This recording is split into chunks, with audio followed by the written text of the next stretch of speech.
ગુજરાતમાં ફરવા માટેની 5 એવી જગ્યાઓ જે તમારે બિલકુલ મિસ નથી કરવાની, કારણ કે જ્યારે અમિતાભ બચ્ચને પણ કહેવું પડે કે कुछ दिन तो गुजारो गुजरात में। અને ખુશ્બુ ગુજરાત કી, પણ એવી સુગંધ ક્યાં? તો એના માટે તો આપણું સાસણ છે જ ને.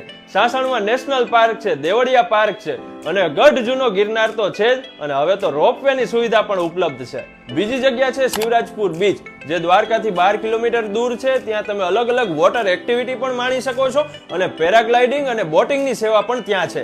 ત્રીજી જગ્યા છે લોખંડી પુરુષ એવા સરદાર વલ્લભભાઈ પટેલની પ્રતિમા, જે વિશ્વની સૌથી ઊંચી પ્રતિમા છે, સ્ટેચ્યુ ઓફ યુનિટી, જે કેવડિયા ગામમાં છે, જ્યાં ઘણા બધા ફોરેનર્સ પણ આવે છે અને બાગ બગીચા સાથે સુંદર મજાની જગ્યા છે.